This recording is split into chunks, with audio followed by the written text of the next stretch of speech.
Excellent. Okay, brilliant. So, welcome everyone. Tonight we're really lucky to have Will Copestake with us. Hello, everyone.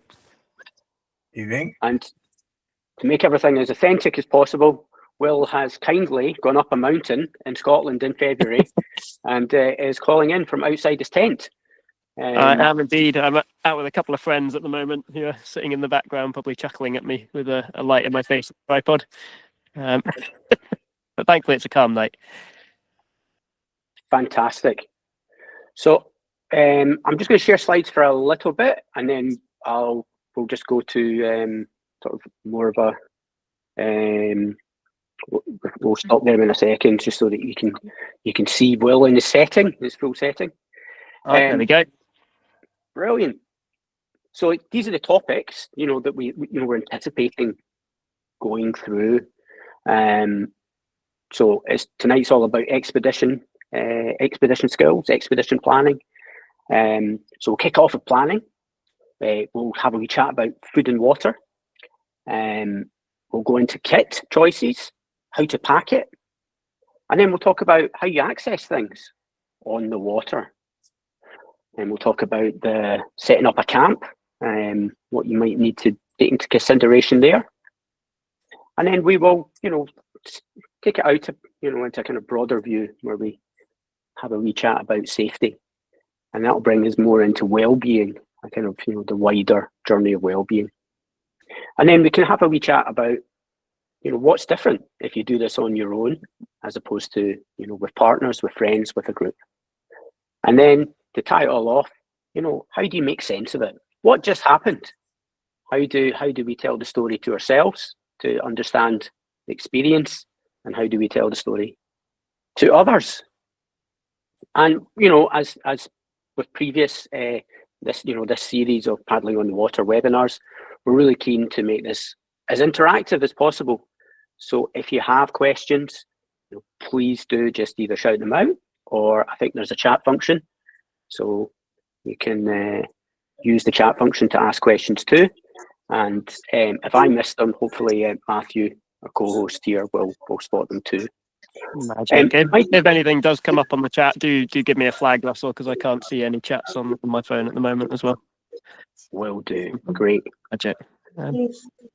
And yeah, so I think who's Will? This is what he looks like when he's in kayak kit. But I'm going to stop the presenting, and so that you can see Will in his glory there. Hello. Will, do you want to introduce yourself? Tell us a bit about yourself. Yeah. Hi. My name is Will Copestake. I live up in Ullapool in the northwest of Scotland, and I run a kayaking business up here called Kayak Summer Miles. I spent about a decade, more or less, traveling around the world doing mostly kayak guiding, but also general outdoor guiding. Mainly in Scotland, Patagonia, and Greenland, Norway, Antarctica, that sort of thing. So I sort of specialise in places that are cold, wet, and windy. Probably a product of my surroundings growing up in the northwest. And as you can see tonight, I am actually sitting in front of a tent at the back end of Glen Cool, near Carlskew, out with a couple of friends camping for a couple of days. Wonderful. So you've done some amazing, expeditions, haven't you? You did a solo circumnavigation by kayak of Scotland. Yeah. So yeah, the first trip I ever did, sort of long trip, was around Scotland on my own, which was very much at the beginning of my sea kayaking journey, following on with a teenage history of whitewater paddling. And then after that, I really fell in love with sea kayaking. The other place I've done a lot of expeditions is Patagonia, which tends to be where I do my winter work. And I've done 3 big expeditions down there now with Seamus, who happens to be staying in the tent behind me tonight. We've covered about 2,000 kilometers of the fjords in Chile. Fantastic.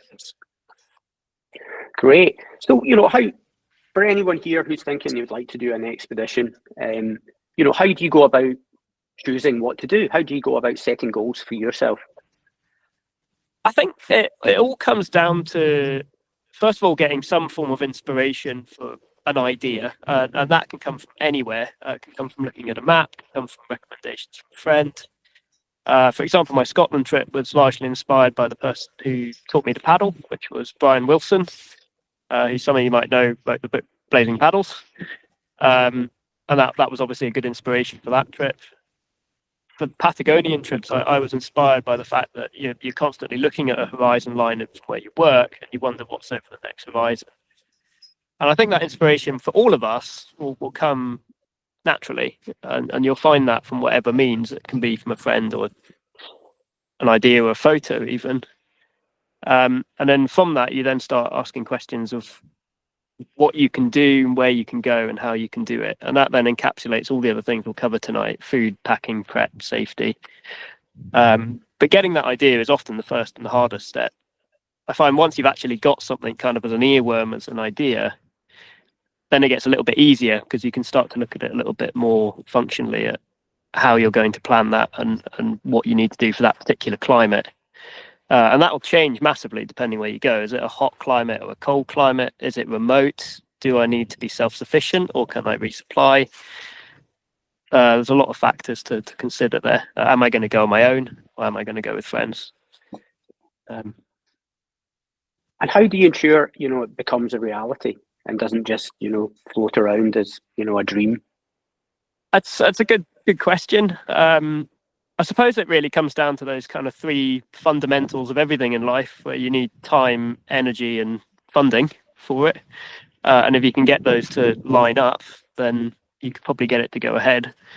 And many of us, myself included, have time constraints in life. Might have work commitments, family commitments that we need to work around. That might set the time limit for you. You might be young and free, and time is irrelevant. The next one really then is kind of how much energy you've got. How long a trip do you want to do? Do you want to suffer, or do you want it to be fun? There's many types of fun. I do consider some sort of suffering as fun in a funny way. But how much energy do you want to put into that?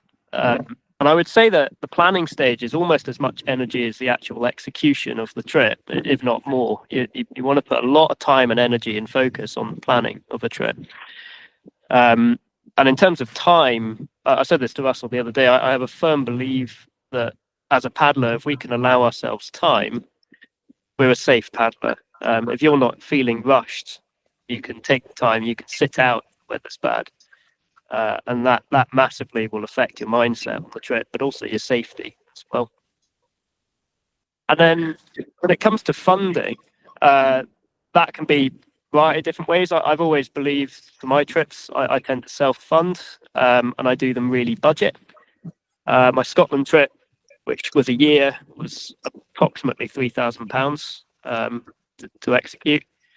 The Patagonia trips, I average about £1,000 to run those trips, and that funding generally will come through working and just saving up some money, and then using or applying to outdoor companies and asking for sponsorship for equipment, which can be a high and low success rate. It depends what you're doing and how bankable and how reliable your idea is. You have to remember, when it comes to gaining funding for a trip, you are looking down that. I find financial funding is very difficult, but certainly equipment funding, if you can offer the equipment manufacturer something in return, let's say testing their equipment, taking good photos that they can use, giving them a story, then they're going to be much more receptive to work from you. It's not just asking for free kit, it's a two-way process. But generally for me, I tend to do things sort of on the budget end. Great. So you've written and you've said, I've heard, you've mentioned to me before the idea of have two plan A's. Do you want to kind of tell us a little bit about that philosophy and how you manage what your own expectations when it comes to change? Totally, yeah.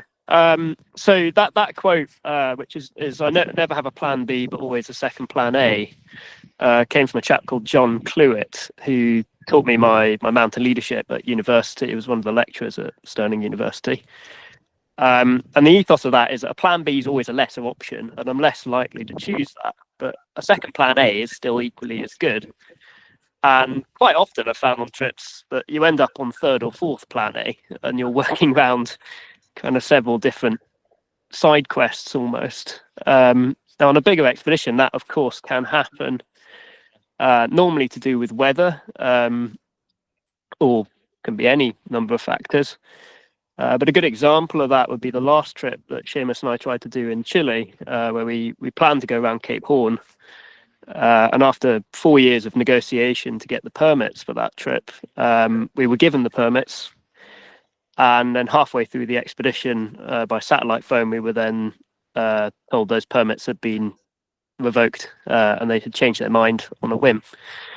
Now that leaves you suddenly in a very interesting position of having to completely rewrite your expedition plan on the fly, in a very remote place with no real contact.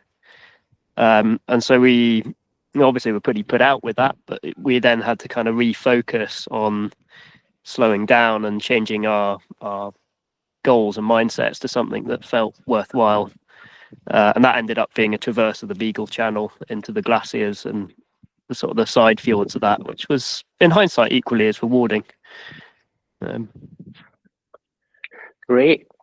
So we'll come maybe, I think there's some issues there about how you manage your mental spaces, but before we kind of get to that, we'll pick up on it a wee bit later on. Let's talk about preparing yourself physically for an expedition. What training do you do? What do you just get up and go, or do you have a plan? Yeah, so in a physical point of view, I think when you're thinking about whatever trip you want to do, you want to ask yourself some pretty key questions about yourself, and be honest about yourself. Do you have any physical limitations? Do you have any strengths? Can you play on those, and can one overcome the other? And then when you're kind of working around those in a trip, how's that going to affect timing, pacing? Is it going to prohibit you doing something or not? Now, training can then open up that envelope a little bit. So if I'm, let's say, for example, imagine you're a polar explorer and you're trying to do a race to the South Pole, you're going to want to be really fit because there's no window for error there. There's not going to be anyone to get you out. So you want to have every tool in your arsenal to make that work. If I'm somewhere where there is an option that I can change my plan and get out without having to use enormous amounts of physical endurance, then training might be doable on the trip. So for example, my Scotland trip, I did almost no physical training. I was finishing my final year at university and sat in a library for most of it. And so to compensate for that, planned an extra couple of weeks at the beginning where you'd be doing a slower pace, a slower distance. And those first 2 weeks, you basically assume you were building your fitness on the job.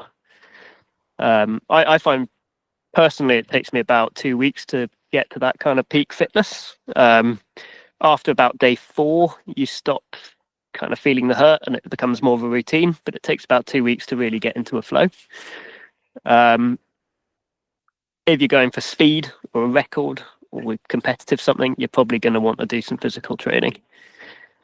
I personally believe it's much more important to do preparation for the mental side and the kind of what ifs and the kind of fundamentals of planning, more than just straight physical endurance. But I'm also aware that my full-time job is sea kayaking, so I'm coming into it with a pretty good base fitness.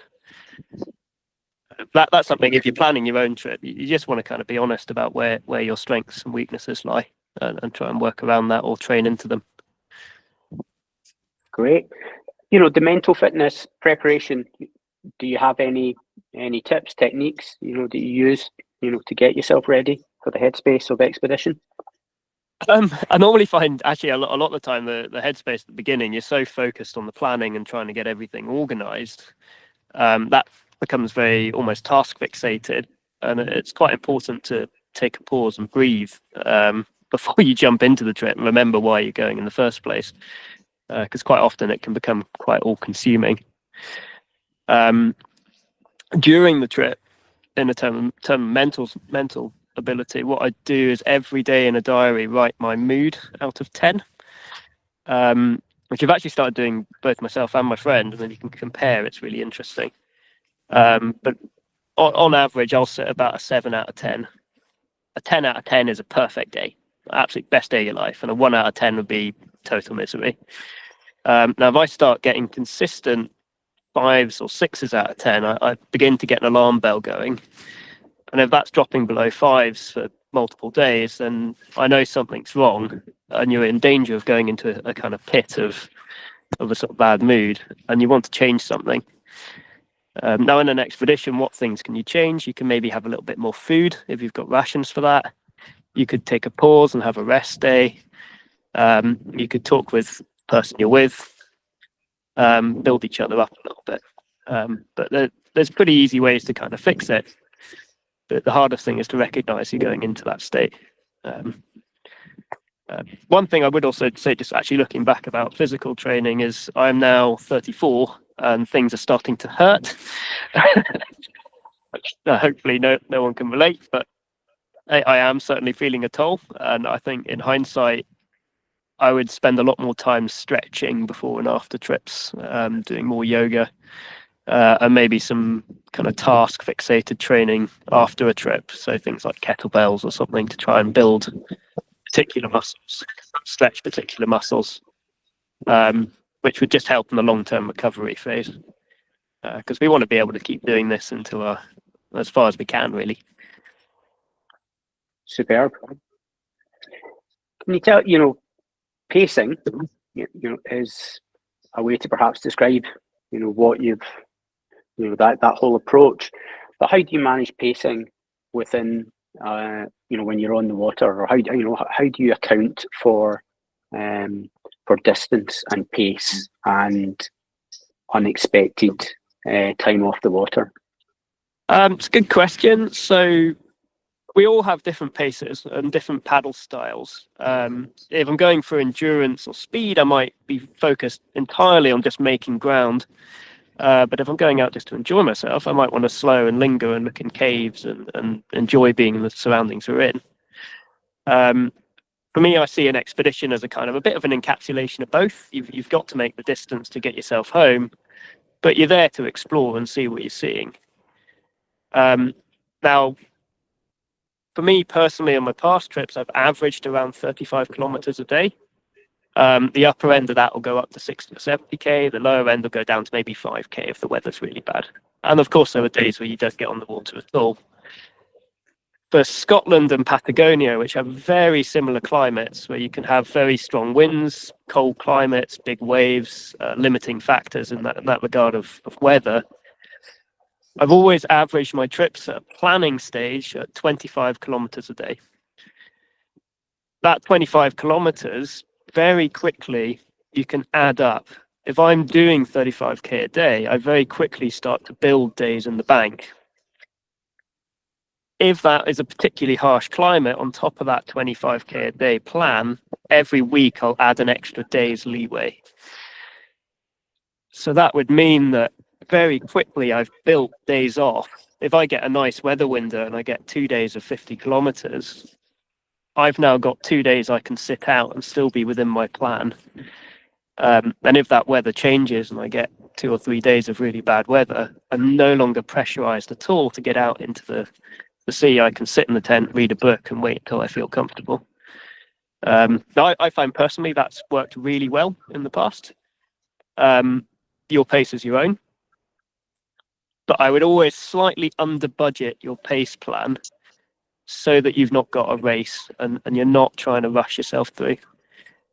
Things that might change that might be an area where you've got to get a certain pace. So, for example, you might have to make a tidal gate, or you might have a very short window to get through a passage. Let's say you're going through a shipping lane, but you've got permissions for a certain amount of time.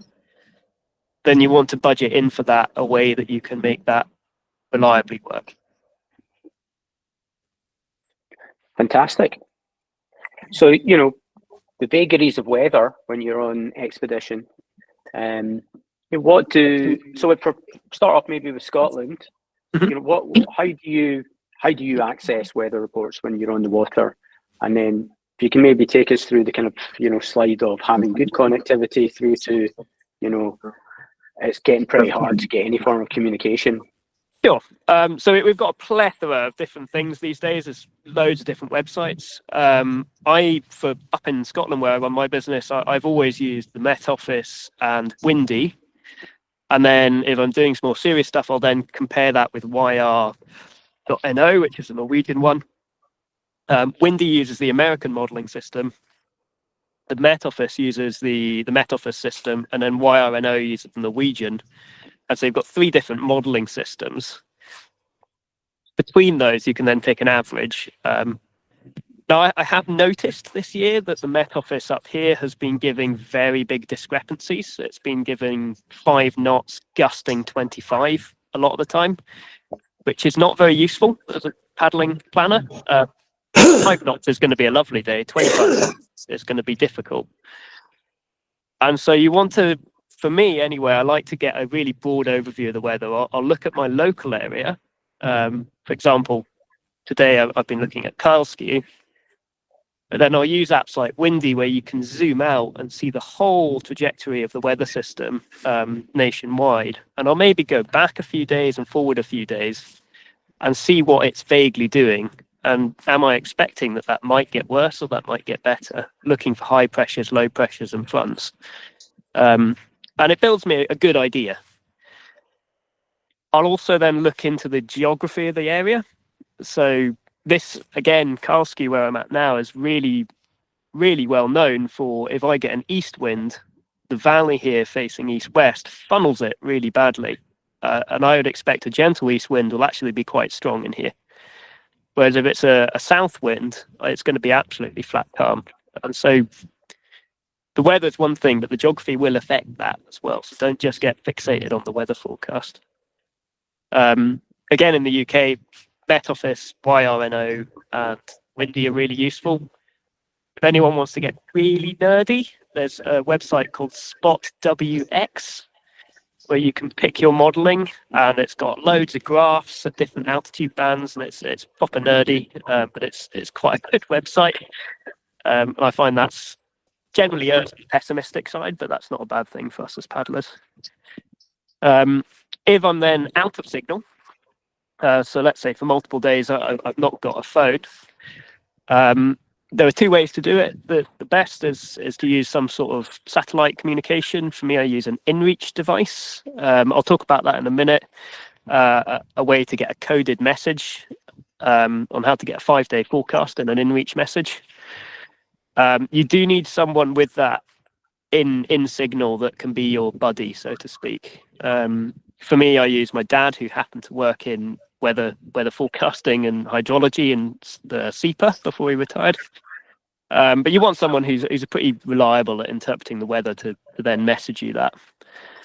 The other one I would highly recommend trying to perfect is using your eyes and study clouds and know what clouds mean. Things like lenticular clouds and cirrus clouds or stratus clouds all have different bearings on what the weather is going to do. And if you can recognize what the clouds are doing, it will really help you in predicting visually. If you're somewhere with snow or ice, I might be looking upwind to see if the snow is lifting on the tops, what direction. If there's cloud or slight mist and it's upwind of me, I might be keeping a weather eye on that to see if that cloud mist is going to part and move and what way, and if it's speeding up. And I can get a more real-time, quite short-term forecast just using my eyes.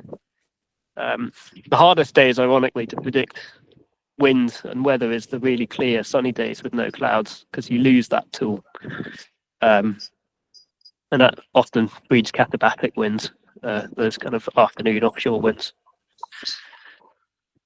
Fantastic.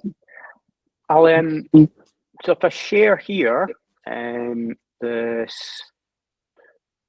2 seconds.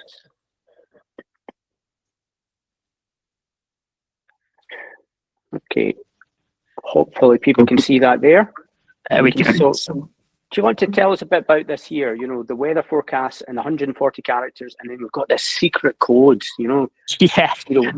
So what's going on? This is what I've used in Patagonia in the past, where we've got no signal for a month at a time. Now, every day we put a safe at camp into a contact through the InReach device, and they reply, this person being my dad and the Chilean Navy, with this code that is the forecast. So I know they've received that message, and I get something useful in return. I'm maximizing my battery use. So what this code is, you can see at the bottom there, we've got a weather letter. So snow would be X, rain would be R, S would be sun, and C would be cloud. And we have actually modified this now that you can have two letters. You can have a morning and afternoon. So let's say in the morning it's snowing, the afternoon it's going to be cloudy. That would read X and C. So coming up at that top area there, you can see the numbers and the letters at the top. The first 01, that is the date. So the first. And then you've got your forecast for general climate. So that day was going to be snowy.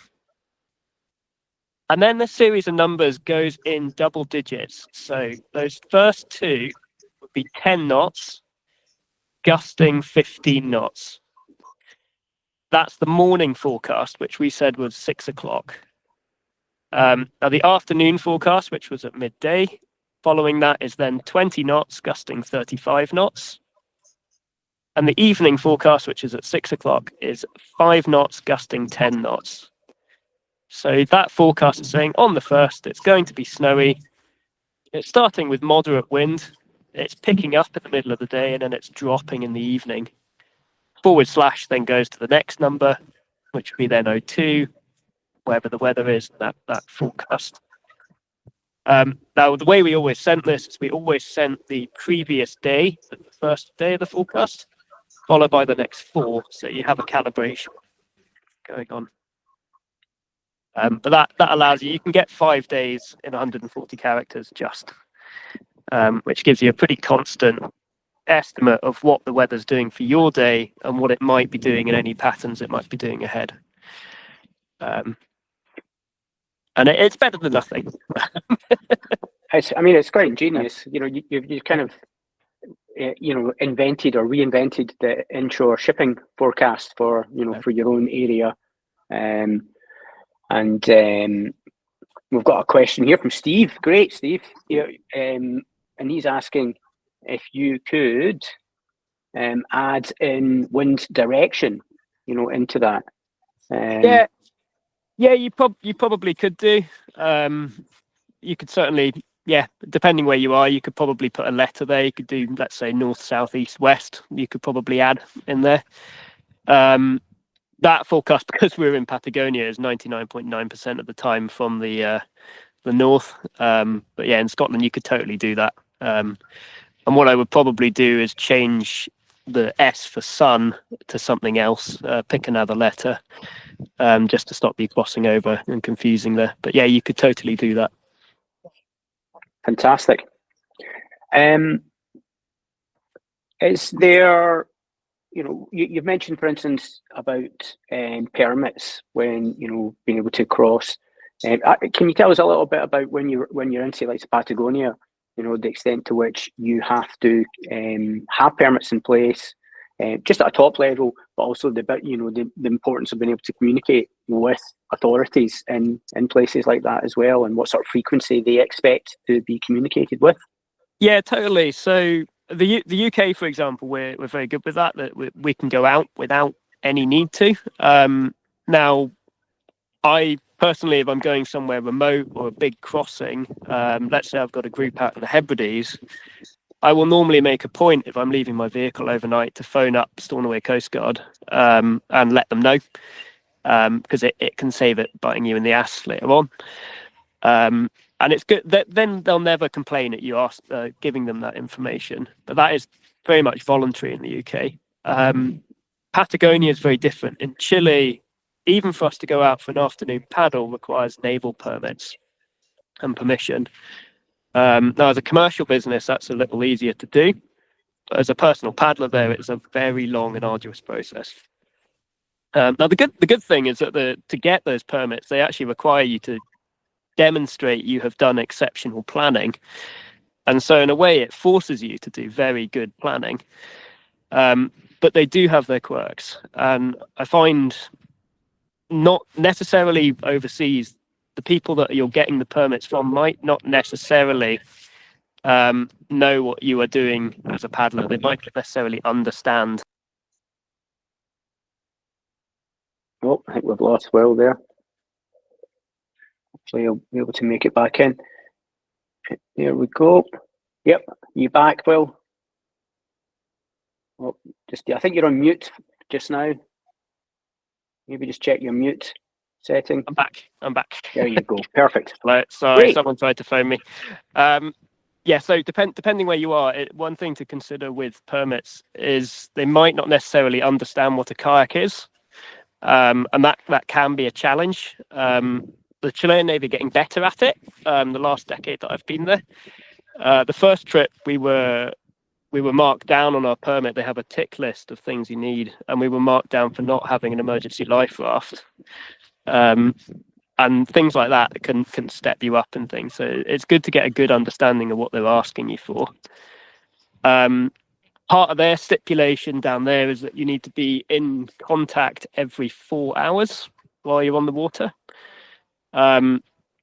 which we arranged to do by InReach device. And we would basically set it off in the morning when we started, and you'd set it off in the afternoon when you landed for lunch, and then you'd set it off in the evening.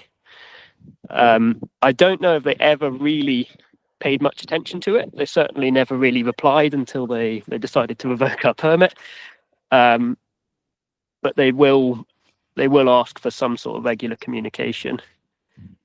In the past, before InReaches were around, that was done by satellite phone, and you'd phone them in satellite phone.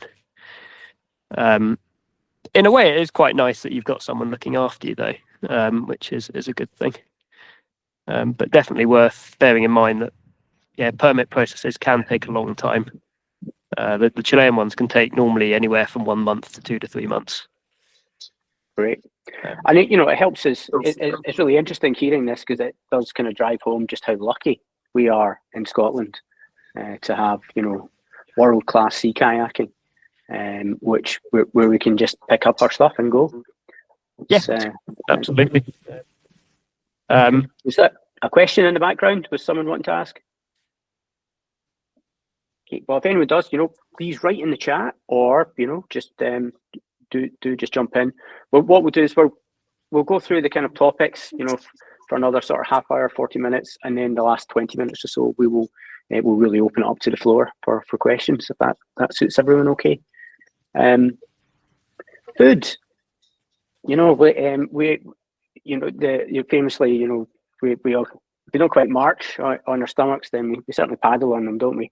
So we're how do you plan for that? Do you want to tell us? Do you budget for that? And how do you budget? Do you budget in kilocalories? Do you budget in space? Weight? How do you go about it? Yeah, so food planning really changes depending on how long you're wanting to pack between resupplies. So for the 2 to 3 day trips that I generally do in the summer, I'll take a bottle of wine and fresh meat, fresh veg, and it's very comfortable.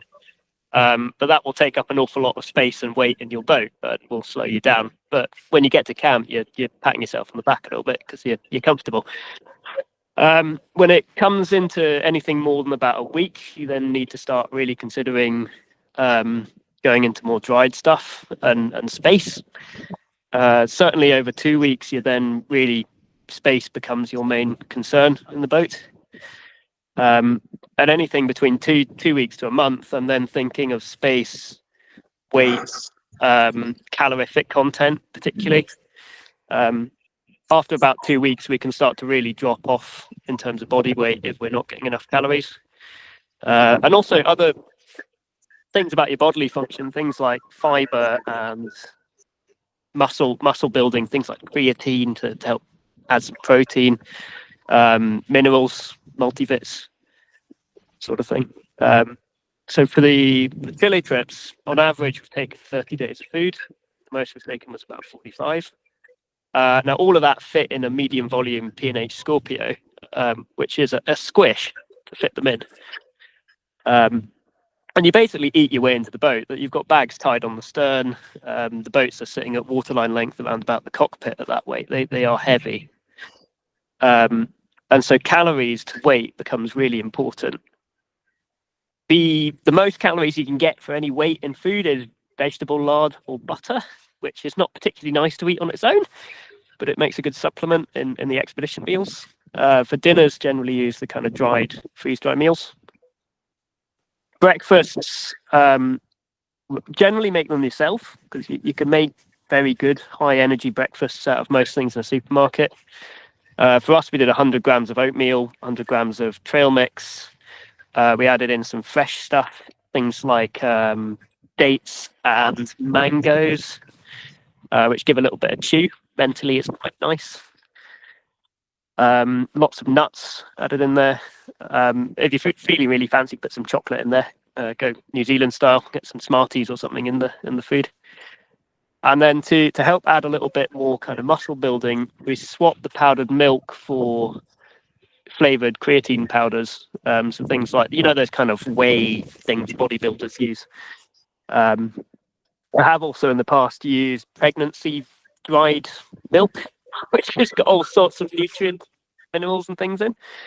You can get kind of dried milk things for pregnant ladies. The other one I really like is custard powder, just because it bulks it up. And you're trying to get a lot of calories in your breakfast, as much as you can. Lunches, for us, we always did 150 grams of trail mix, which was nuts and chocolate, and then 100 grams of cheese, just as a big slab. You just mash nuts and cheese. That's the trail mix. And then a couple of chocolate bars a day, one kind of mid-morning and one kind of mid-afternoon. Just seeing that question there, do I freeze my own food or what expedition meals? The Scotland trip, I made all of my own food for the first 2 months, which was a financial saver. It was mostly kind of pastas and soups with dried pulses, dried mushrooms, things like that in, and then supplemented with stuff from supermarkets, because we're in Scotland. You're never more than about a week away from one. One big lesson from that is never pack your food in the same pack as fiberglass emergency repair resin, because it will all taste of fiberglass for months. That was a big oops. Ironically, now I do get hungry when I fiberglass as well. But yeah, the longer trips, it is really about packing in calories to weight as much as you can. And then the way I plan that in terms of calories is for every hour, a heavy set paddler paddling hard. There was a study in I think the American Institute of Sport measured it to be 270 calories an hour. And a heavy set male is 6 foot and above. Now I'm not 6 foot, I'm 5'5". And we're not probably paddling at sprint pace most of the time. But when you're in somewhere cold, let's say Chile or Scotland, 270 calories an hour is a pretty good bar to go on. So 4 hours would be a little bit under 1,500 calories that you would need. Let's say an 8-hour day, that's 3,000 calories plus your 2,000 you need to live. So you're looking at about 5,000 calories a day. Now that's very difficult to pack for. So what we did is we packed 4,500 calories a day. And then on the third day, you had what was known as fat day, which was you got an extra dinner portion, which we'd done with smashed potato, powdered smashed potato, herbs, butter, and a kind of gravy paste in it. That accounts for that loss of the calories, but it also mentally gives you something really good to look forward to. And it was really nice on day 3, knowing that fat day was there, which was quite nice. Brilliant. And how do you prepare your stomach, for this? Because, you're going from, however you eat normally at, normal, would not mean normal recommended, kilocalories is half that, isn't it? It's about 2,500 kilocalories. So you're doubling potentially, and then you're going to quite concentrated food. So that's quite a lot for your stomach to suddenly get used to. do you have a preparation, or do you just is it just you just shock the system? What happens?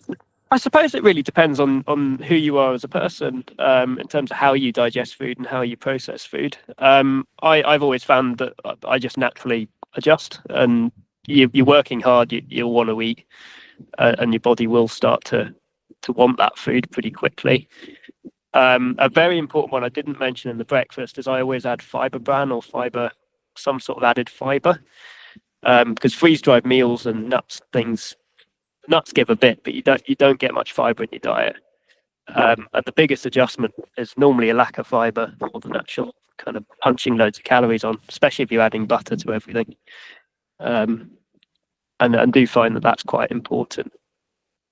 But the actual adjustment is pretty natural, I find, certainly for myself. That the Scotland trip, which ended up in the Munros, doing kind of semi-winter Munro map round, that at the end I was eating 8,000 to 10,000 calories a day, and completely naturally adjusted into that.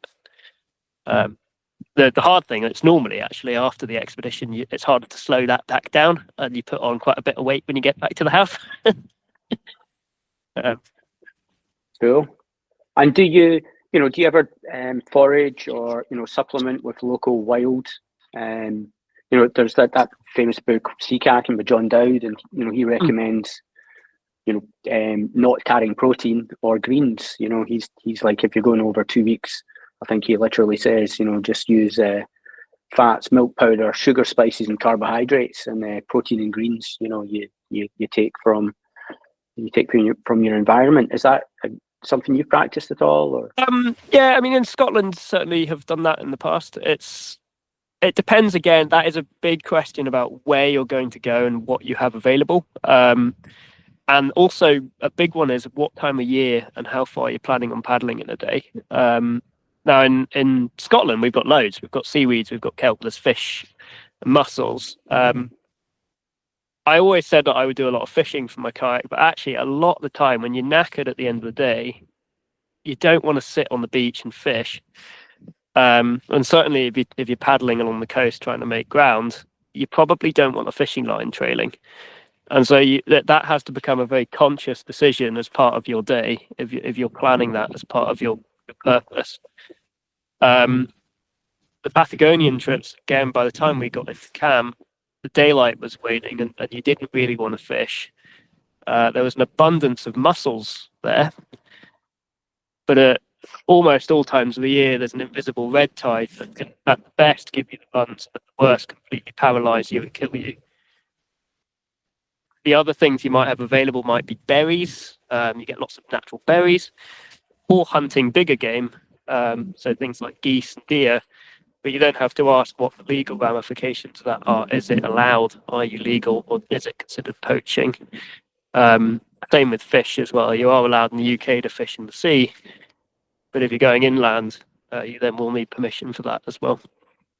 But it certainly can be a good bonus supplement. If you catch a fish and you're not expecting a fish, it is very nice as a kind of bonus. I would highly recommend, if anyone does want to know more about expedition nutrition, to look up a chap called Mike Keane, who has just gone up the west side of Greenland, an amazing expedition up the west side of Greenland in a kayak, entirely eating traditional Inuit food all the way along the way, and is a real expert on expedition nutrition and kayaking. Would really recommend. His social media handles, I think, are Eat Your Environment. Really impressive chap. We'll send round a reading list after this. It might normally try to do it the next day, but with Will's location, it might be a day or two before we get it to you. But everything that's been mentioned here, I will do Will's blogs and stuff. We'll follow up and share that with you. There's another great question from Steve here. So as well as what you eat, how do you ensure that you're not eating? And so that he's talking about paddling and his experience about in Alaska and having to be incredibly careful with food storage. Have you any experience of that? The short answer for me is don't go to places where things will eat you. But no, that does add a whole other element in for sure. Was in Greenland this year, and while the area we were in doesn't really ever have polar bears, it does always sit in the back of your mind, and that might mean separating your camp from your food source, making sure hatches are all tight, just making sure that system is down. In some areas in Alaska, for example, they might require you to take bear barrels. You might have to hang those somewhere. The biggest problem I've had actually in the UK is rats going through food, which is rare that they'll go through a kayak hatch. But if you're messy at camp, they can go through your stuff. So a neat campsite where you've put your stuff away at night is a discipline you want to get into. If you are ever in a campsite, I find the best thing to do is to camp beside the messiest looking tent you can find, because the mice will be in that tent. Good advice. Great. So that's food, water. What sort of systems do you apply with water? I suppose we're interested in maybe how you affect where sources, do you purify it, and then how do you store and carry it when you're on when you're on the water? Yeah, so again, quite situation specific. In Scotland, we've got loads of water available, and it depends again on how well exposed you are, what age you are, how vulnerable you are, as to how much you will trust drinking straight from the burns. Growing up here, I spent a lot of my time drinking out the rivers, and will have a natural immunity to Cryptosporidium, which is the one that is most likely to get us sick. And then use kind of my eyes in the river to look about for things like dead deer, deer feces. You're looking at, I wouldn't drink out of agricultural land, or these days I wouldn't drink below a road anymore, because I think that's probably quite risky these days. If I am worried, or if I've got a group, I will use a filtration system. I use the MSR, do like a bag system where you fill up one bag and it drains through a filter into another. And if I'm really concerned, I might do that and then boil the water and let it cool. So you're taking out particulates, and then you're also boiling it to kill off anything left over. In terms of carrying it, I generally will take the MSR dromedaries. They're kind of 10-litre things. They are fantastic. I personally like to take they come with a strap that runs around the dromedary. I either will take that off or will store them in a dry bag underneath the feet. I find they fit at the front of the cockpit, and then if they burst, you've not filled your hatch full of water. But certainly if I'm giving them to a group or someone else, make sure that system is smooth of lines, because if that line catches around your foot and you need to bail out of the boat, that's going to be problematic, and I would be very conscious on that. Great. Okay, good.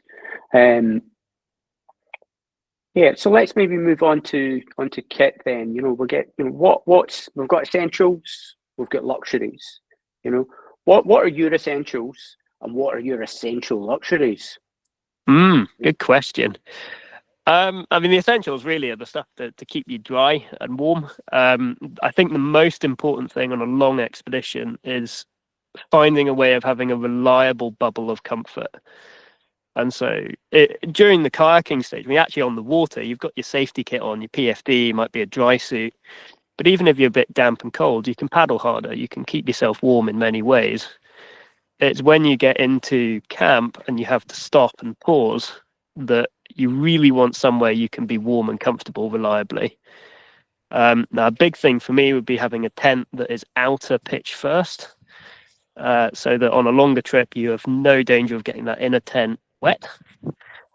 Reliable dry bags that you can rely on, or a system of using cheaper dry bags and making those waterproof. For example, if you've got a cheap dry bag that you're using for your sleeping bag, put the sleeping bag in a bin bag first, and then the bin bag in the original sleeping bag, and that'll stop the bin bag getting ripped, but it'll keep it a lot drier. So there are cheaper ways to do that as well. But it all really comes around that reliable bubble of comfort. As part of that, even in areas with no trees, I find a tarp is a really, really useful bit of kit. Also very useful in a number of medical scenarios. A tarp is a real game changer, especially on longer trips. If anything, it allows you to stretch your legs when you're out the tent and stay dry. Right. And then, replacements, repairs, what wears out?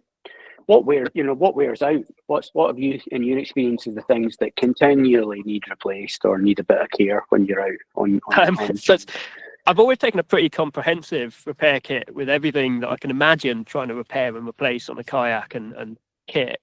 Ironically, the first Chile expedition, the one thing I couldn't get broke, which was the skeg blade. And we ended up having to fashion a skeg blade out of something. The really common one to go is seals, dry suit seals and neck seals, and that can be a game changer. If you burst a wrist seal, that dry suit is essentially non-functioning anymore, and it can be a real pain. And so definitely taking some spare ones of those.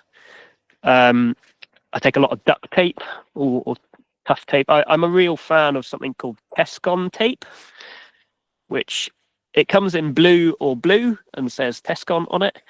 It's the tape that builders use to seal in between wall joints. And it is basically a cheap Gore-Tex tape that sticks to absolutely everything. And is really good at fixing all manner of things, from ripped tents to broken poles and all sorts of stuff.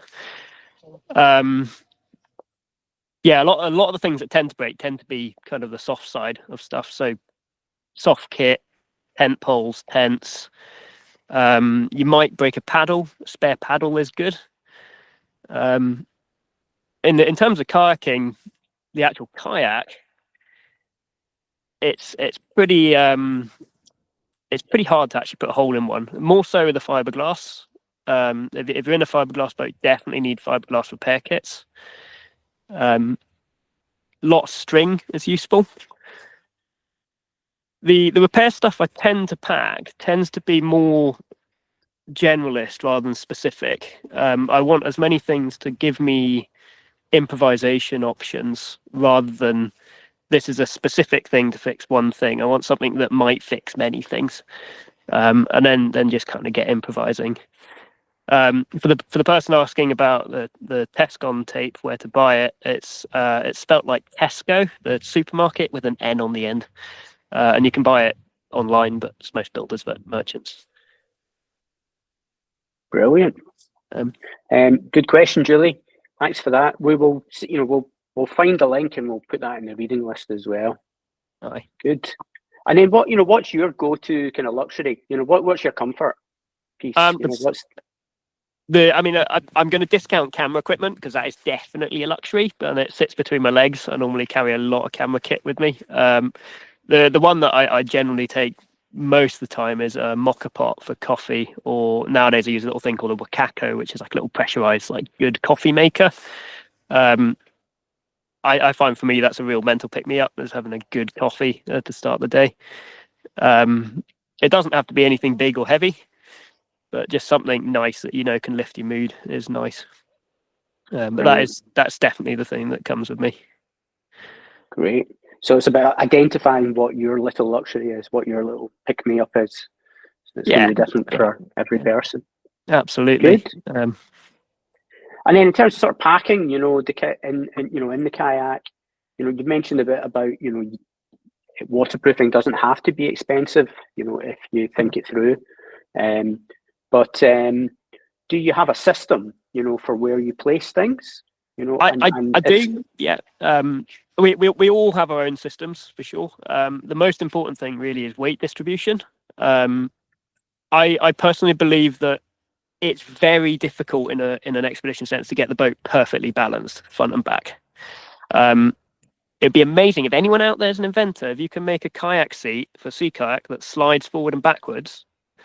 I reckon there's a market in that, because you'd be able to adjust your trim using your body on an Exped boat.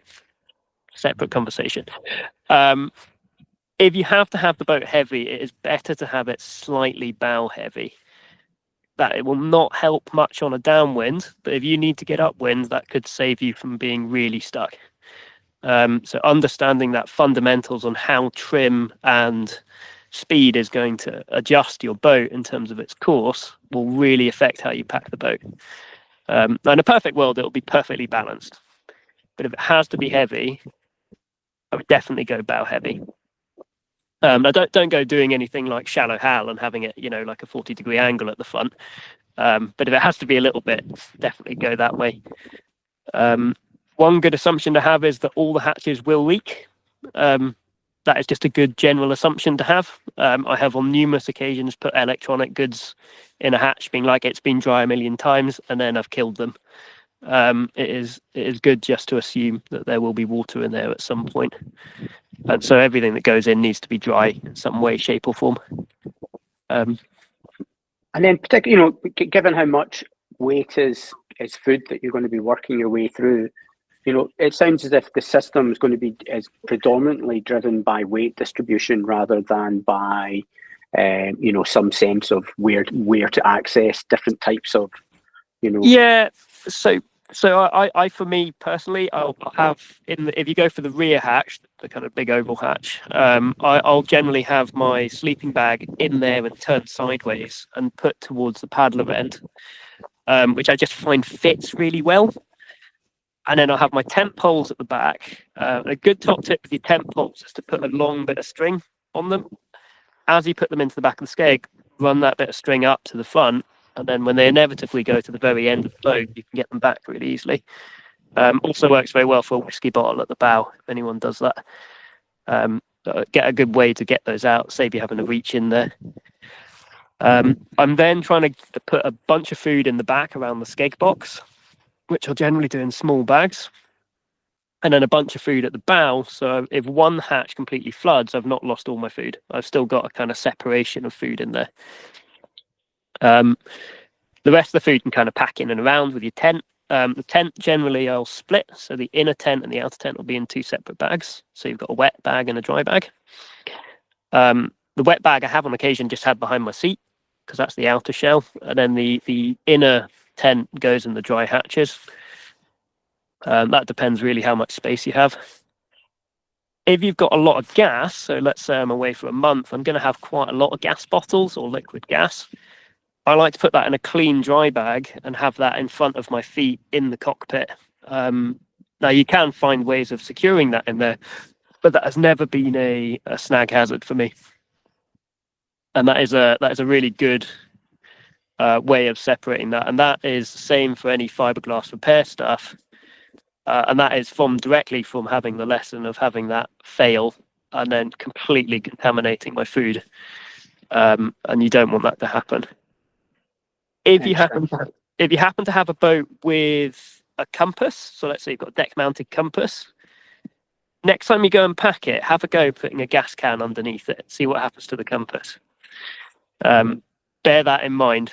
Tent poles, gas cans, tins of beans will massively sway the compass direction. So anything metal generally wants to go near the back of the boat rather than the front of the boat. And then really from there, it's a game of just figuring out that weight distribution. The day hatch right behind my boat, my seat, will generally have all my kind of essential grabs now. So things like a storm cag, medical kit, bothy bags, all that kind of fast stuff you want to be able to get to sometimes without even getting out of your boat. A lot of people get very focused on having all that stuff handy. It's very rare you're pulling out a full medical kit on the water. And so if you've got a really big medical kit and it's not going to fit in there, you might want to put that in the back of the boat and have like an ouch pouch of things that you need to get someone to a beach. For me, I tend to use things like kinesthesia tape. I've got some on the finger just now, which sticks really well for just getting someone off until you can patch them up properly. Rubber gloves are good sort of thing. Great. Super. So, on the water, you described maybe some of the access, that you've got. You described maybe, that in terms of maybe safety kit. But, photography, what else is there and where do you place it? So you said like photography is not between your legs. What sort of snack, where do you keep your food for on the water? Hydration on the water? So hydration on the water, I've generally got a bottle on my deck. I know my friend tends to have one of those Camelbacks on the back of his back. Snack bars generally I'll stuff everywhere, from sort of arm pockets to buoyancy aids to the little pod hatch in front of your boat. I want those generally pretty accessible. I always like to have on me what I would call a ditchable kit. So in my arm sleeve in a dry bag, I've got like a fire flint. I've got a signal mirror, whistles, things that if I completely lose my boat, it gives me a fighting chance. On big trips, I have occasionally had a ditch bag attached to me in the cockpit, which has got like a tarp and a knife and basic stuff to survive, like a blizzard bag. But yeah, that's kind of going a little bit on the extreme end. Things like pumps and spare paddles, it's a question of, do you want those on the foredeck or the back deck? If you've got your paddles on the back deck, can you recover them in a storm? If you need to, can you get them underwater and roll with them? Are they going to snag if you end up towing your partner? Because that can be an issue. And then if you've got bags on the back deck, which you might need to if you've got too much food, what windage is that going to cause? And how is that going to affect the trim of your boat as well? Okay, great. And then, so that kind of takes us into maybe some of the safety kind of discussion points. What's what are the big things that you look out for in your safety planning, for when on your trips, when you're on the water and, free water, on the water, in the camp? What are the hazards that you're like ding ding ding The kind marking of out? in your planning stage, that's where you're identifying the big obvious what ifs. And I'm often looking at things like, where can I get out? And if I can get out, how long is it going to be for help to get to me? It's not our job as paddlers, even as sort of first aiders, to fix someone. It is to stabilize someone until somebody else can come and make it their problem. Now, in the UK, that might be a matter of hours. It might be as long as 4 or 5 hours. In Chile, it can be anywhere from 3 days to a week. And so that factors in quite a lot in terms of your planning stage and what you'll pack and where you'll pack it. On the water stuff that I want handy, I want to be able to deal with things like minor cuts, maybe dislocations, hypothermia. That's a big one. So like storm cags, warm things to throw over people. It's really useful. And then how can I actually get someone to those get out points? Tow lines, that sort of thing. Short contacts, those arsenal of things we have to help each other. If I'm solo, that might then change as to kind of how can I help myself and how can I make myself safer? Am I going to wear a helmet all the time? What can I do if I dislocate my arm? How can I signal for help? And how can I get help coming? Now you can get marine PLBs like McMurdo fast finds. I use an InReach, which works very well. You've got auditory ones, so things like whistles. You've got signal mirrors. Chile requires that you have a signal mirror, which I find very funny because it rains 90% of the time and there's no one for miles. I personally tend to not take flares unless I know I'm going somewhere very, very open, so like an open crossing, at which point I might take a parachute and a smoke. The Chile trips, it's a legal requirement that you have flares. In Scotland, most of the time I tend to take a InReach, a laser flare. I've got my VHF radio and a phone, and I find they work pretty well. On the note of phones, if anyone's got a phone that is more modern than an iPhone 15, I actually had an incident last year where one of my clients' phones phoned the Coast Guard on its own, and they turned up in the helicopter completely without us knowing, because they have a shake collision and they will go by satellite phone. And if you have no signal, no one can contact you until the helicopter turns up. So if you have a modern phone, that is a function, but make sure it's turned off if you're planning anything bumpy, or you might have them turn up, which can be a little embarrassing for all involved, really. And And so that's kind of my immediate planning.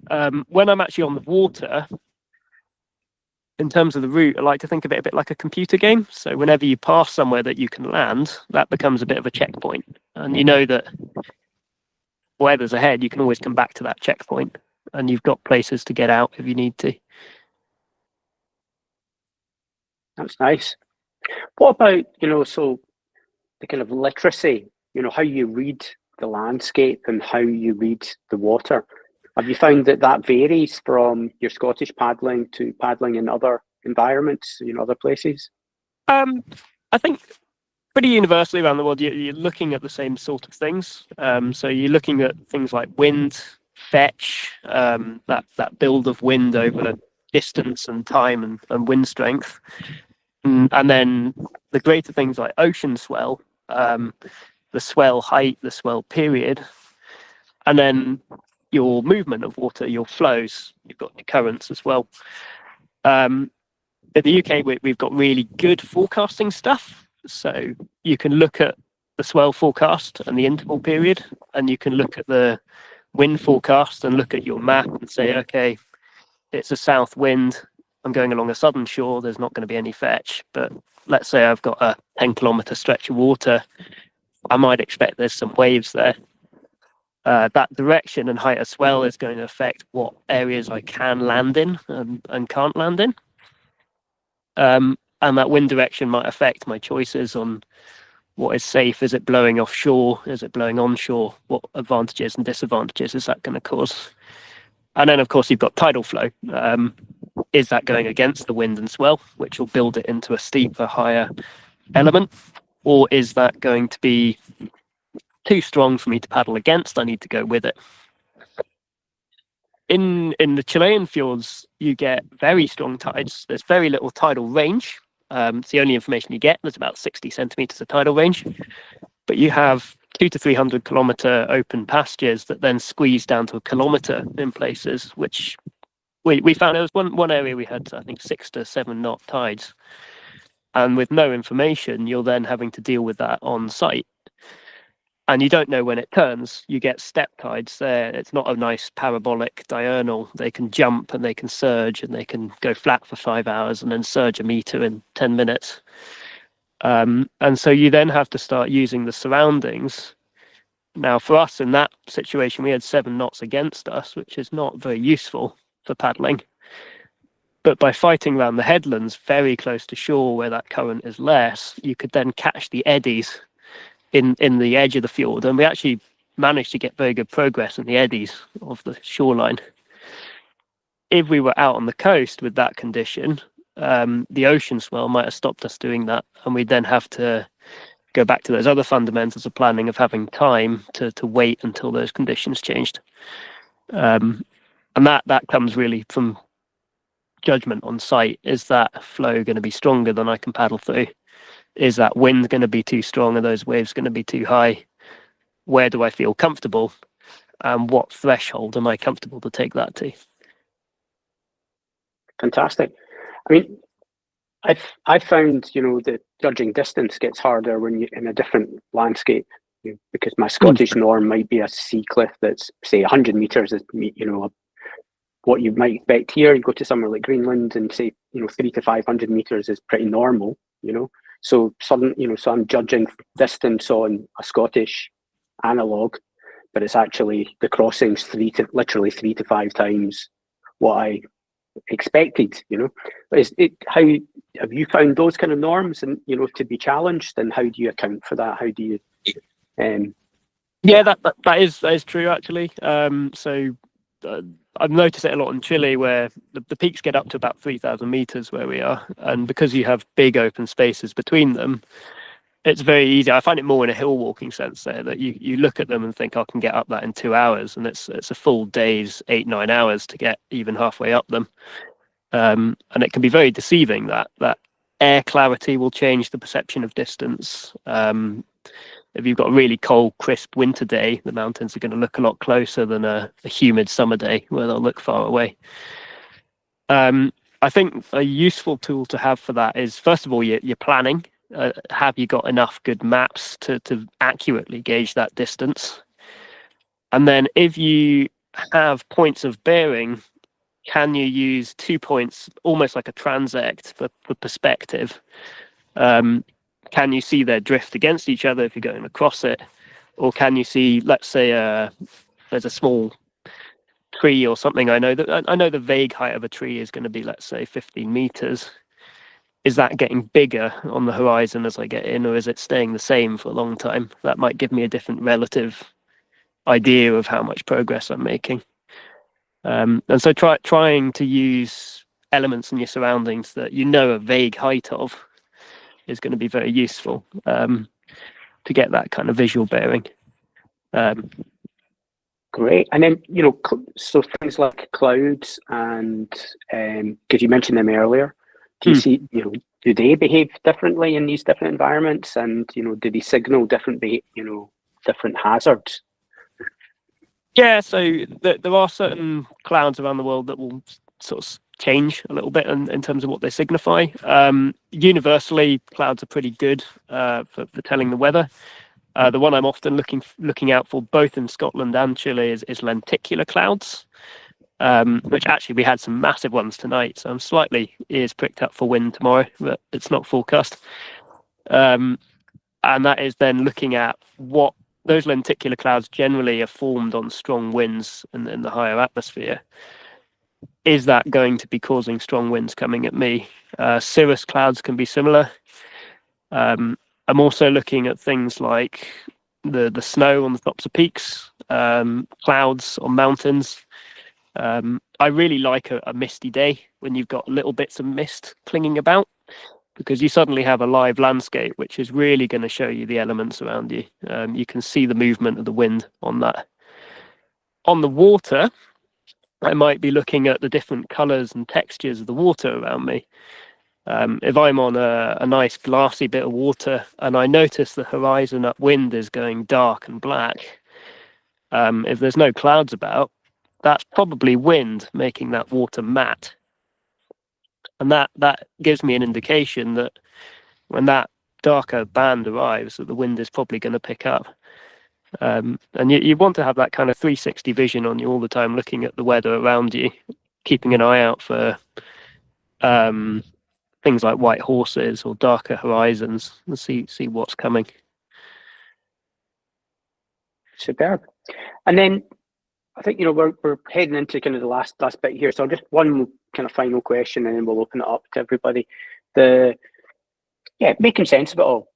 You go and you have this big experience, and then how do you what's your way of making sense of it all, and then kind of easing back into reality, or your different reality when you've got home?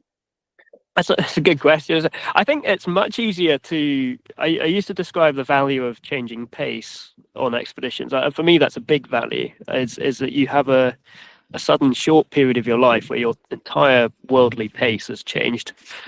I find that's much easier to describe now after COVID, because we've all experienced that now in that quick, unexpected pace change. I also have a bit of a firm belief that experience comes just after you needed it, in that you get to go and experience these things, but you don't necessarily know 100% of the things that are going to happen. Of course, we can plan and train around them, but every expedition and every adventure you go on will have unexpected. And at the end of it, that will make you more rounded as a paddler and a person. You will overcome those, hopefully. And for better or worse, you will learn something. Now, a big part of that learning is the reflection on that learning and looking back and thinking, did that go well? Did that not go well? Why did it go well, or why didn't it? And try and kind of use that as a self-building thing. I always have taken a diary on trips. I don't use a diary in my main life, but when I'm away on trips, I do write a diary, and it is nice to look back on, even as a way of just kind of looking back at a younger self. But I think there's a lot of intrinsic value to going on trips like that. And for all of us, every trip you've got, I'm sure you've all got your own stories and memories, and I'm sure all of us would look back at them fondly, even the times they weren't particularly fun at the time. Brilliant. Well, that's been really, really, really helpful, really interesting. Questions? Let's open it up. Who would like to ask Will or share an insight from their own expeditions?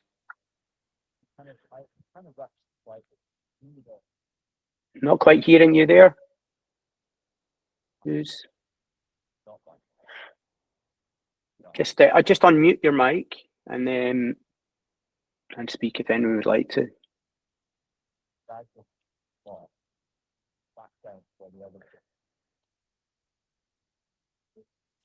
Does anyone have any questions?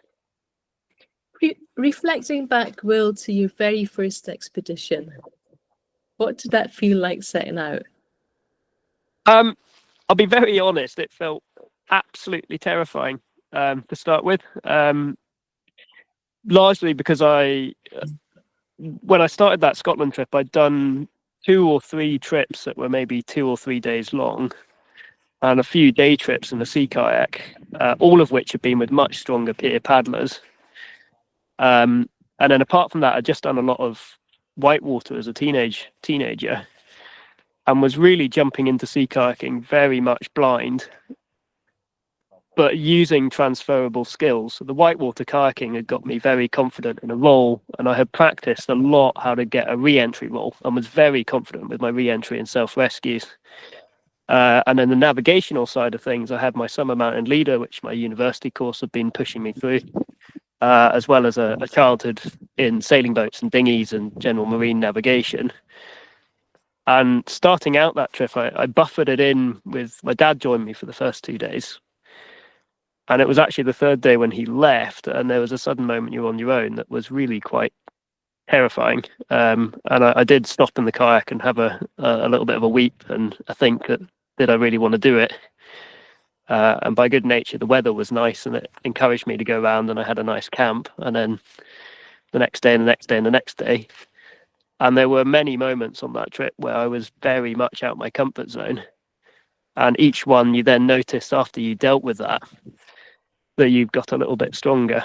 And that came from both experiencing that, but also reflecting on it and why you got into that situation and how you could have adjusted and dealt with it. And it very much built on itself. Amazing. Thank you. Thank you, Julie, for the question. Superb. We've got some in the chat here. I'll just take them in order. Thank you, Scott Sherry. Scott asks, what do you do for charging electronics? That's a very good question. I've dabbled with all sorts of things. Solar panels work-ish. They're good at hopping things up. I've been using one by a company called Tex Energy, which is a big fold-out thing, and that worked okay for just topping up charge. I do generally find nowadays it's so easy to get charging banks that it is easier just to take a lot of them with you and just have lots of pre-charged charging banks. A couple of ways to get a lot more out of your charge is before you use them to charge anything is to warm them up in your sleeping bag. A lot of those lithium battery chargers will drop half their charge when you try and charge stuff with them cold. They will get a lot more out of them if you have them warm. And the other consideration to bear in mind is you might need to buy them in the country you're going to do your trip in. A lot of flights now limit you to 3, and I have learned that the wrong way, where I've had a lot of them confiscated, and that is a pain. Do bear that in mind. But yeah, lots of charging banks definitely is the way forward. Great. It's Sarah McElroy. Thank you for your question. You're asking, when you're paddling abroad, do you ship your kayaks out? No, I don't. I would like to get a 3-piece kayak at some point, but at the moment, the Chile ones, I had a working arrangement with the company I work there. I've been working there for about a decade. The deal is that I will work with them for a season, and at the end of the season, I want 2 boats for myself and a friend to go and do a trip, which they've been very, very supportive of, actually. I do now own 2 kayaks down in Chile, which I can use for trips there. But generally, it's easier to source them in the country, particularly for sea kayaks. A lot of countries you will find that you won't be allowed to rent. So Chile, there's, with all the naval permits and conditions, there's nowhere that you'll rent a kayak, and guided trips can be very expensive. And so if you are planning to do something like that, it might be cheaper to buy a kayak out there, or ship a kayak out there and then sell it at the end of your trip and try and recoup some of the costs. It is quite easy a lot of the time to sell a kayak at the end of the trip, and I would recommend going through local kayaking providers and tour companies, because they might know people that will buy it at the end. But the sourcing of the boat can often be the first hurdle. Fantastic. Thank you, Ian Patterson, who's asking, any trade-off between outer pitch first and pent strength? No, is the short answer. The tents I'm using are, which you can see behind me, is the Hilleberg tents, which are very, very good. They're very strong tents. I have never had a problem with them being outer pitch first. If they are going to fail, it's normally because you've either pitched them wrong or they're in conditions out with their parameter. The downsides of having an inner pitch first far outweigh the outer pitch, I find. And I would definitely recommend an outer pitch first. Great. And thank you, Saskia Chandler, who's asking, would you mind telling us a bit more about your camera setup, what you use it for, how you keep it dry, etc.? Yeah, so photography is a bit of a passion of mine. So I really enjoy taking photos, particularly from boats. I'm going to preface everything I say next in that I have utterly destroyed 2 professional DSLR cameras. I'm now on my 3rd. I would highly recommend a good camera insurer, because you will use it as a sea kayaker. I use a Canon R5 now, which is a mirrorless DSLR, and a variety of lenses from 16mm up to 400mm. I tend to find for sea kayaking a 70 to 200mm is really good, which is a telephoto lens, because it shrinks the kayaker and the background together. You can get that false perspective really well, and it just makes the landscape look a bit bigger. The biggest challenge you will have if you're using a camera like that in the water is not from it being submerged, but the slow rot of salt water from your hand on the body of the camera. And on a day trip, I would be very disciplined at cleaning the camera down. I use a lens cleaner, which I spray into a brush and then brush the whole lens down and the camera down. But on an expedition, the camera will suffer. I generally will keep that between my legs in a dry bag by a company called Watershed. I would very highly recommend the Watershed dry bags. I once left my camera, 3 lenses, a sat phone, and a bunch of other stuff in one of those bags. And as we've all done, you put it on the back deck of the kayak, and then it fell off the back of the kayak into the river, and I didn't notice for an hour. And I lost all of that equipment in the dry bag. Now, 3 days later, at the bottom of the river, that dry bag floated past our camp, and all of the kit was still working in it. And that, for me, sold it from then on that is the only dry bag company I'll use for my camera.